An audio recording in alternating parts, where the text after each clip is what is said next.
다음 주가 이제 스승의 날이어서 아무래도 가르침에 관한 말씀을 함께 나눴으면 좋겠습니다.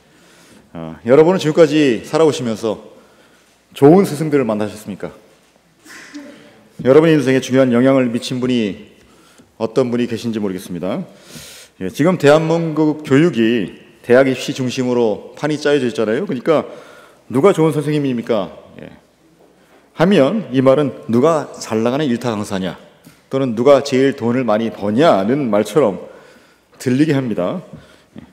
요즘 제일 잘 나간다는 메가스터디의 수학 일타 강사 현우진이라는 분이 있대요.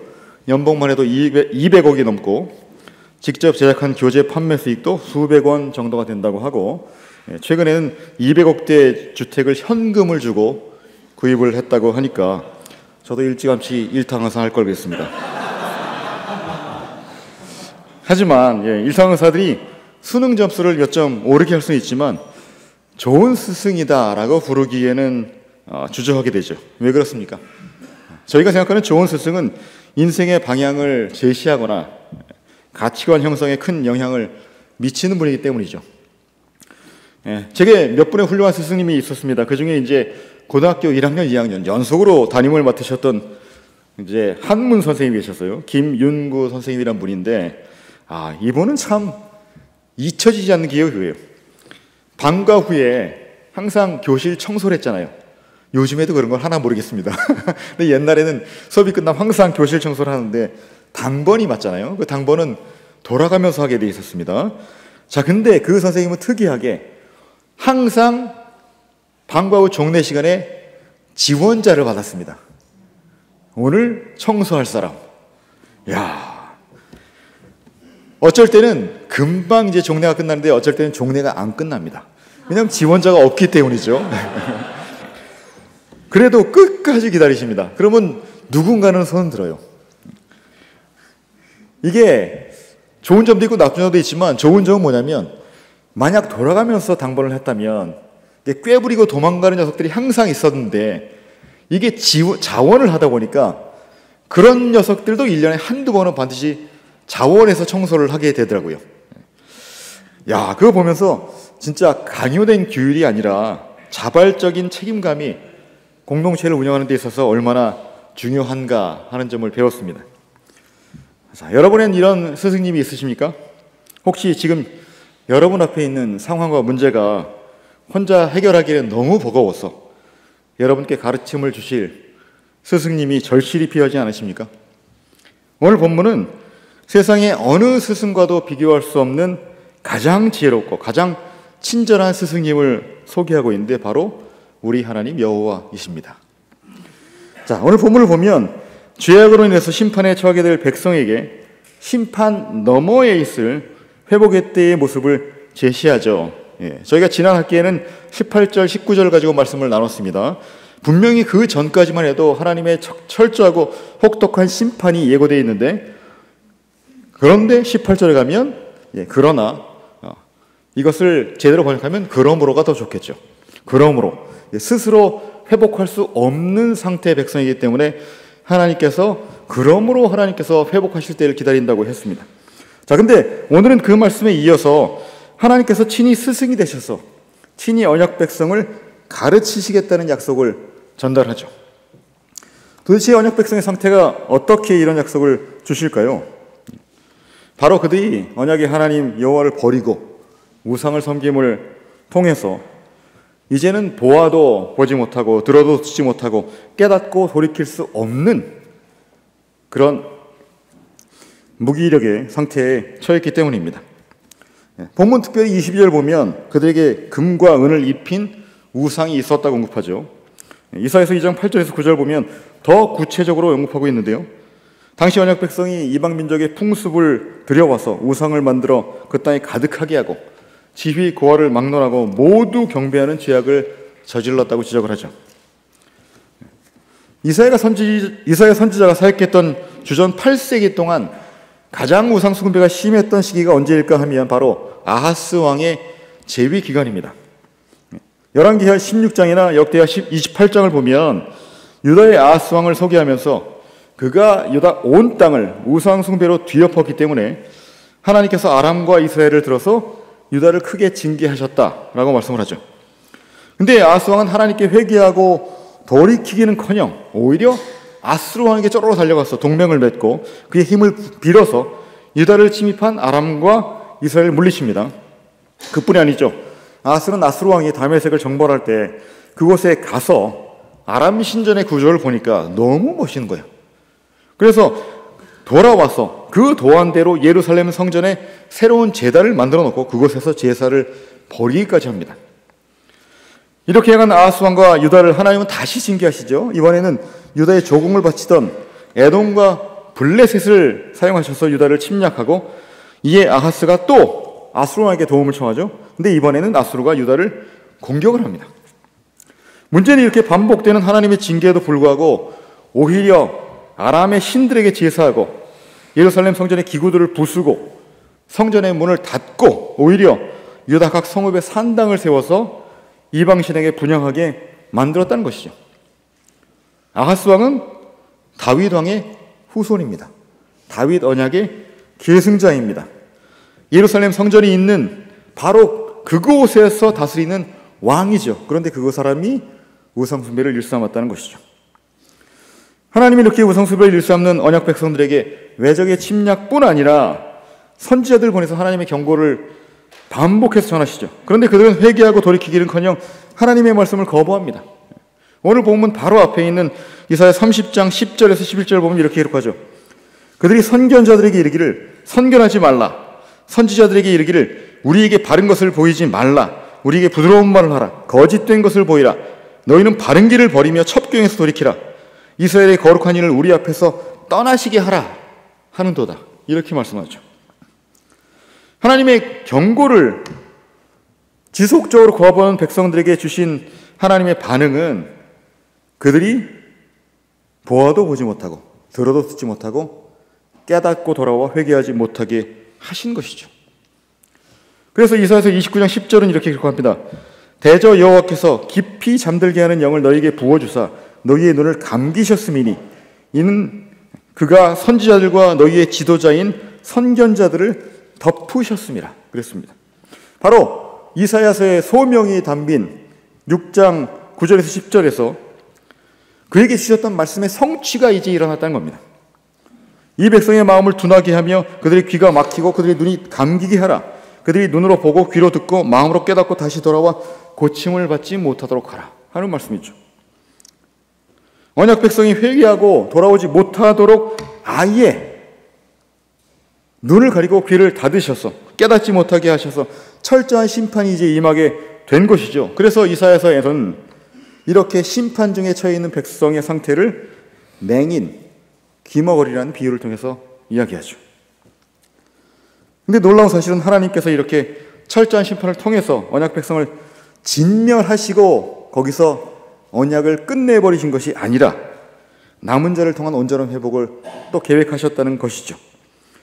마치 나무가 잘려 그루터기만 남더라도 그곳에 생명이 싹틀 수 있는 것처럼 철저한 심판으로 영적인 맹인과 귀머거리가 되어버린 하나님의 백성 중에서 남은 자를 택하셔서 그들로 회복을 주시고 그들로 보고 듣고 깨닫게 하실 것이라고 오늘 본문은 증거합니다. 그것도 여호와 하나님께서 친히 회복하실 백성의 스승이 되셔서 그들을 온전한 지식과 결단으로 인도하시겠다고 약속하시죠. 자, 우리 오늘 본문 다시 한번 함께 읽어보겠습니다. 20절에서 22절 말씀 시작. 주께서 너에게 환난의 떡과 고생의 물을 주시나 내 스승은 다시 숨기지 아니하시리니 내 눈이 내 스승을 볼 것이며 너희가 오른쪽으로 치우치든지 왼쪽으로 치우치든지 내 뒤에서 말소리가 내 귀에 들려 이르기를 이것이 바른 길이니 너희는 이리로 가라 할 것이며 또 너희가 너희 조각한 우상에 입힌 은과 부어 만든 우상에 올린 금을 더럽게 하여 불결한 물건을 던짐같이 던지며 이르기를 나가라 하리라. 예, 아멘. 물론 이들에게 하나님께서 심판의 과정을 겪게 하시죠. 하지만 그 심판의 과정, 환난과 고생 기간 동안에 마치 광야에서 떡을 주시고 물을 주신 것처럼 그들을 돌보시겠다는 약속도 함께 주시면서 세 가지의 회복을 약속하십니다. 첫 번째는 언약 백성의 눈을 가리셨던 하나님께서 이제 그들의 눈을 열어서 그들로 진리로 갈 수 있도록 인도하시겠다. 그 하나님을 볼 수 있게 하시겠다고 하시죠. 이전에는 선지자들을 보내서 하나님의 뜻을 알리셨다면 이제는 하나님께서 친히 스승이 되셔서 백성들에게 자기를 보이시고 그들을 진리로 인도하시겠다는 겁니다. 자, 두 번째로 언약 백성의 귀를 가리셨던 하나님께서 이제는 그들 뒤에서 친히 바른 길을 가르치셔서 하나님께 온전한 순종이 이루어지게 하시겠다고 하시죠. 바로 이사야서 6장 10절에서 하셨던 그 심판의 말씀을 이제는 반대로 뒤집는 그런 회복을 말씀하시는 거죠. 예전에는 율법을 주셔서 언약 백성이 바른 길이 무엇인지를 알도록 하셨고 그들이 율법을 잊지 않도록 애쓰라고 명령하셨습니다. 그래서 신명기 6장 6절에서 9절을 보면 이렇게 말씀합니다. 오늘 내가 내게 명령하는 이 말씀을 너는 마음에 새기고 내 자녀에게 부지런히 가르치며 집에 앉았을 때든지 길을 갈 때든지 누워있을 때든지 일어날 때든지 이 말씀을 강론할 것이며 너는 또 그것을 내 손목에 매어 기로 삼으며 내 미간에 붙여 표로 삼고 또 내 집 문설주와 바깥문에 기록할지라 그랬습니다. 그러니까 때를 얻든지 못 얻든지 그렇죠? 항상 그리고 모든 교보제를 다 동원해서 하나님의 말씀을 가르치고 기억하라는 거죠. 그뿐이 아니라 율법을 망각하고 죄악으로 치달을 때마다 선지자를 보내셔서 하나님의 뜻을 알리셨죠. 그런데 그런 하나님의 조치에도 불구하고 언약 백성은 하나님의 말씀을 잊었고 거부했습니다. 그런데 이제는 하나님께서 친히 그들에게 말씀하시면서 친절하게 인도하시겠다는 거예요. 좌로나 우로나 치우칠 때마다 그들에게 이것이 바른 길이니 이리로 가야 한다. 이렇게 말씀하시겠다는 거죠. 이게 친절하게 누구를 가르친다는 것이 참 어려운 일입니다. 제가 첫 번째 경험했던 때가 제가 대학 다닐 때 제 막내 동생을 어머니의 용돈을 받으면서 과외를 시킨 적이 있습니다. 와, 얼마나 힘든지 몰라요. 야, 이게 그거를 맞아 공부도 안 하고 안 되더라고요. 물론 용돈을 받으니까 하긴 하는데 잘 안 돼요. 둘째 케이스는 아내 운전을 가르칠 때. 이게 연애할 때였는데 이게 사랑하는 사람이지만 답답하니까 목소리가 자꾸 올라가고 짜증을 부리게 되더라고요. 자칫 잘못하면 그때 헤어질 뻔했습니다. 그때 제가 교훈을 받았어야 되는데 큰딸이 커서 운전을 가르쳐달라고 할 때 그때 제가 거절을 하지 못하고 또 운전을 가르쳤습니다. 자칫하면 딸과 평생 원수가 될 뻔했죠. 근데 오늘 본문의 하나님은 친히 친절한 스승이 되셔서 세심하게 갈 길을 인도하시겠다는 거예요. 자, 셋째로 그 결과 우상 숭배에 빠져있던 자들이 자기의 어리석음을 깨닫고 이제는 우상을 불결하게 여겨서 내던질 것이다 말씀합니다. 여기서 불결한 물견은 보통 생리대를 가리킨다고 얘기하죠. 즉 그들이 그렇게 아끼고 정성을 쏟던 우상들을 율법에서 규정한 부정한 물건을 대하듯이 그렇게 내던질 거라는 거죠. 출애굽이란 여호와의 놀라운 역사를 통해서 하나님의 능력을 체험하고 더 나아가서 가나안 땅을 차지하게 된 언약 백성들이었지만 가나안의 풍속을 쫓아서 그들의 신을 섬기던 자들이에요. 하나님께서 세우신 유다의 왕들조차도 은혜를 망각하고 우상 숭배에 앞장서는 어리석음을 반복했죠. 하지만 하나님께서는 그들을 완전히 포기하지 않으셨다는 거죠. 이제는 하나님께서 그들로 깨닫게 하셔서 우상 숭배가 얼마나 어리석은 것인지를 깨닫게 하시고 지극정성을 쏟던 은금 우상들을 내버리면서 하나님께 온전히 돌아올 때가 있을 것이다 말씀합니다. 그러면 이 약속이 성취되었습니까? 성취되었죠. 언제? 바로 예수께서 이 땅에 오셔서 이 약속을 성취하신 것이죠. 예수께서 친히 스승이 되셔서 하나님의 뜻을 제자들에게 가르치신 것입니다. 요한복음 3장 31절 이하를 보시면 예수께서 자신이 증거하는 것이 그가 친히 보고 들은 것이다 라고 말씀하시고 자신을 하나님의 말씀을 전달하도록 하나님이 친히 보내신 자라고 밝히시죠. 그리고 그가 아신 하나님의 뜻을 제자들에게 친히 가르치시죠. 예수님의 제자들이 하나님의 뜻을 깨닫는다는 것이 얼마나 복된 일인지가 마태복음 13장 10절에서 17절 이하에서, 그렇죠? 씨 뿌린 자의 비유를 설명하면서 이렇게 말씀합니다. 천국의 비밀을 아는 것이 너희에게는 허락되었으나 그들에게는 아니 되었다. 그러므로 내가 그들에게 비유로 말하는 것은 그들이 보아도 보지 못하며 들어도 듣지 못하며 깨닫지 못함이니라. 이렇게 말씀합니다. 여기서 그들이 누굽니까? 바로 예수님의 말씀을 듣고도 믿지 않는 당시의 유대인들이죠. 그러면서 14절 15절에서 바로 이사야서 6장 9절에서 10절을 인용합니다. 그러면서 이렇게 선포하시죠. 이사야의 예언이 그들에게 이루어졌다. 그렇죠. 이어지는 16절 17절 말씀은 예수님의 말씀을 듣고 깨닫는다는 것이 얼마나 큰 복인지를 드러내죠. 그러나 너희 눈은 봄으로 너희 귀는 들음으로 복이 있도다. 내가 진실로 너에게 이르노니 많은 선지자와 의인이 너희가 보는 것들을 보고자 하여도 보지 못하였고 너희가 듣는 것들을 듣고자 하여도 듣지 못하였느니라. 근데 놀라운 것은 예수님의 제자들만 이런 복을 누린 게 아니죠. 바로 예수 그리스도를 믿는 모든 성도에게 보고 듣고 깨닫는 은혜가 주어졌다는 겁니다.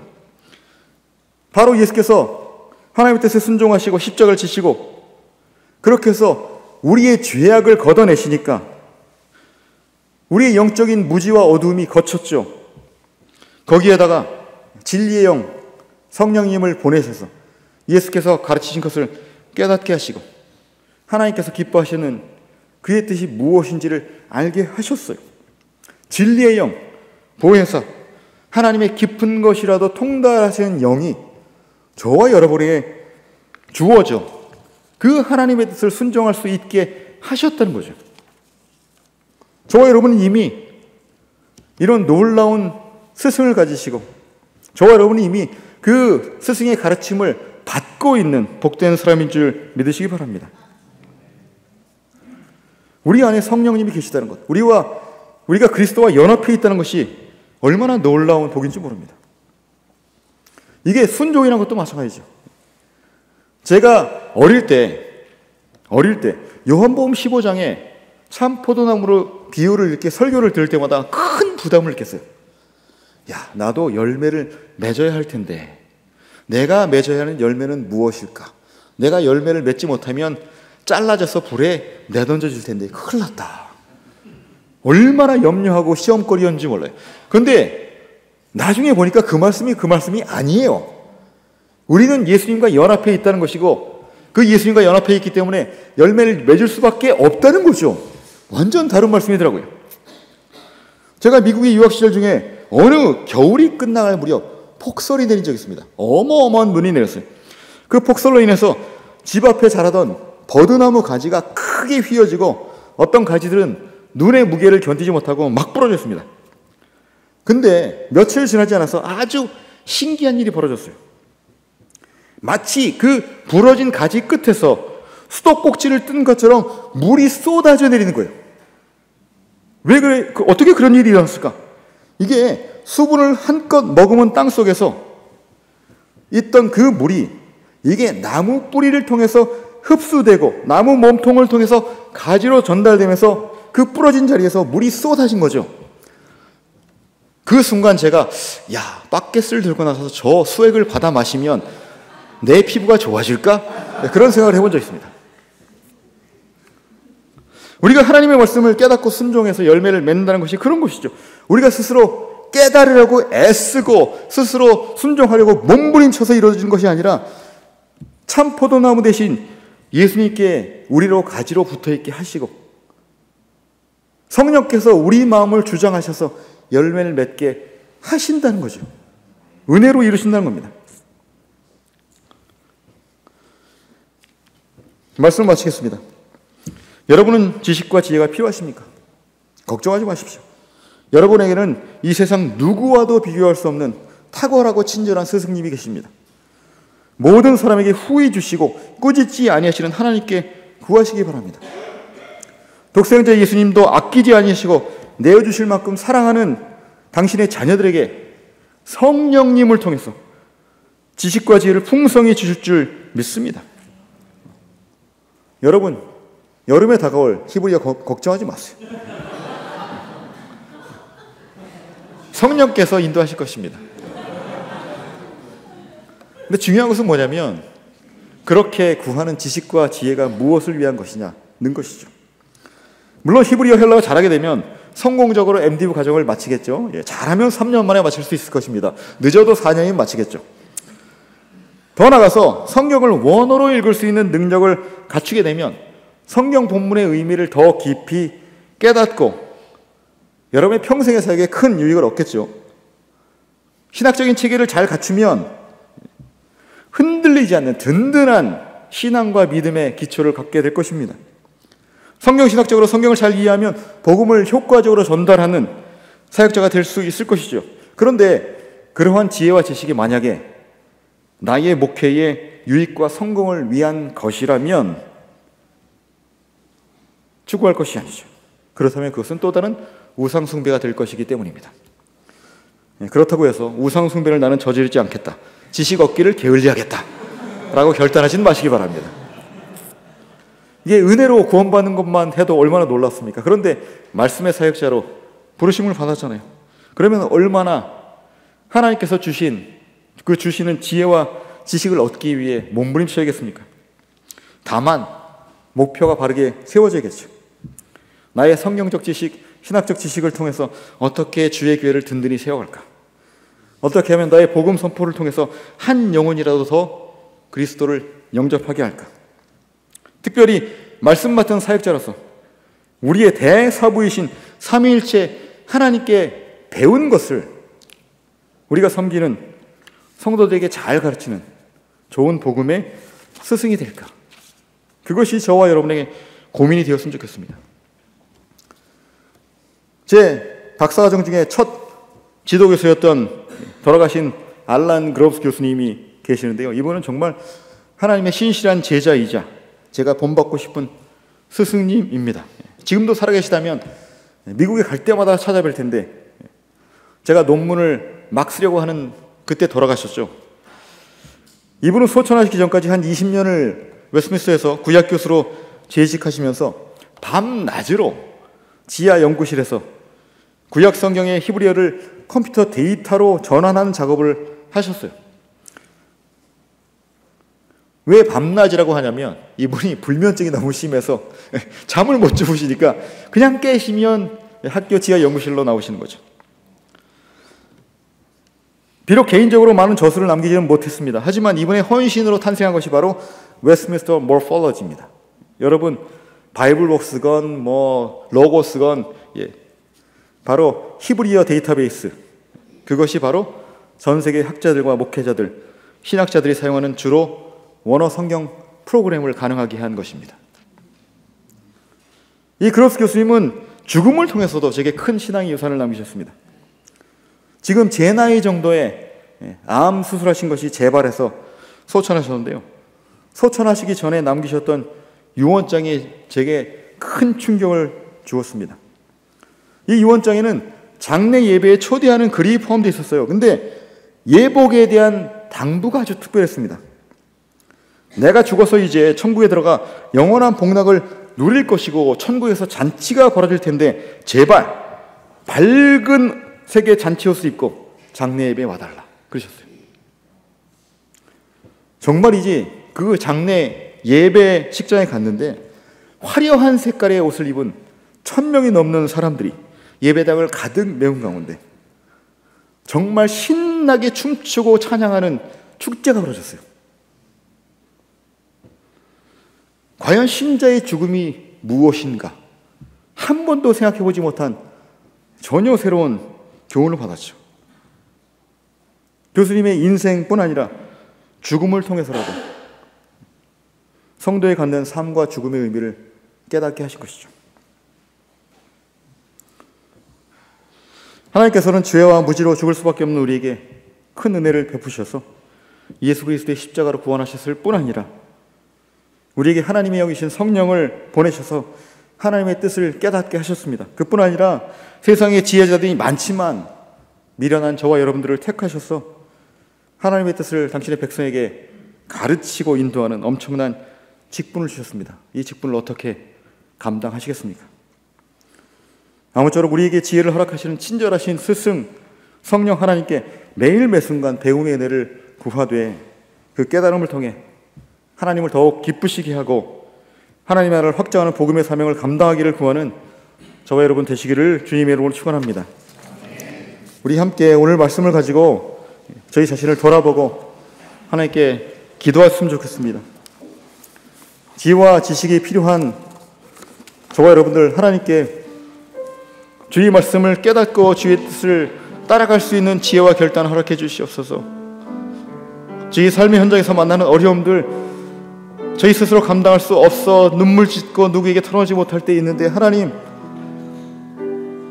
이 시간 성령을 통해 주의 뜻을 알려주시고 바른 길로 인도해 주시옵소서. 저희가 섬기고 있는 주의 백성들이 있는데, 하나님 그들을 주의 길로 바르게 인도할 수 있도록 저희를 먼저 깨우쳐 주시고, 저희에게도 복음의 스승으로 그들에게 바르게 가르치고 바르게 살아갈 수 있는 용기와 결단과 믿음과 삶의 걸음들을 허락해 주시옵소서. 특별히 합신에서 가르치시는 우리 교수님들을 위해서 여러분 기도해 주시기 바랍니다. 주의 부르심을 받고 이곳에 와서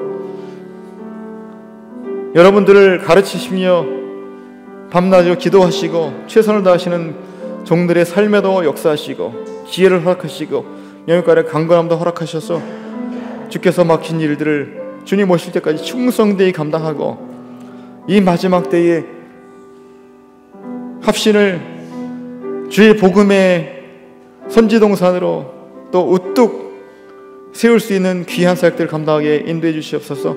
함께 기도하겠습니다. 하나님 감사합니다. 오늘도 말씀을 통해 위로하시고 저에게 아름다운 믿음의 도전과 결단을 주시니 감사합니다.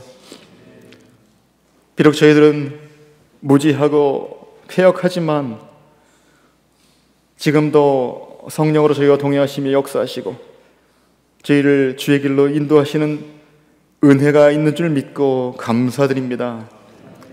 하나님, 이제 학기를 이제 한 달여 앞둔 이 시점에 다시 한번 주의 은혜를 구합니다. 이번 학기 또 잘 마무리하게 하시고 또 지혜와 명철을 허락하셔서 끝까지 일을 잘 감당케 하시고, 아버지 이번 학기를 통해서 배운 것 가지고 주의 교회를 더 잘 섬기는 저희들 되게 인도해 주시옵소서. 당신의 종들의 처한 많은 어려움들 주님께서 하실 줄 믿습니다. 어떻게 피할 길을 낼지, 어느 곳으로 걸어가야 하나님께서 기뻐하실지 저희의 지혜로는 알 수 없사오나 주께서 오늘도 저에게 음성을 들려주시고 주의 길을 보여주셔서 주께서 기뻐하시는 길로 걸어가게 하시고 저희의 어려운 상황이 주님께 영광이 돌려지는 아름다운 계기가 될 수 있도록 인도해 주시옵소서. 아버지, 특별히 우리 합신 그리고 교수님들을 위해서 기도합니다. 이 어려운 상황 가운데 저희를 부르신 것이, 또 이 학교를 세우신 것이 우연이 아니고 하나님의 뜻인 것을 저희가 믿고 고백합니다. 앞으로 주님 오실 때까지 합동신학 대학원 대학교가 복음의 전진기지로 굳건히 서게 하시고 주께서 부르신 당신의 사역자들, 교수님들 특별히 지혜와 명철을 더하시고 성령의 충만함 허락하셔서 주의를 감당하실 때 흔들리지 아니하고 마지막 때까지 당신의 사역자들을 복음으로 충실히 가르쳐 이제 한국교회와 세계 선교지를 다시 한번 복음의 불길로 불태울 수 있는 귀한 종들의 사역되게 인도해 주시옵소서. 모든 것 주님께 맡기옵고 예수님의 이름으로 기도합나이다.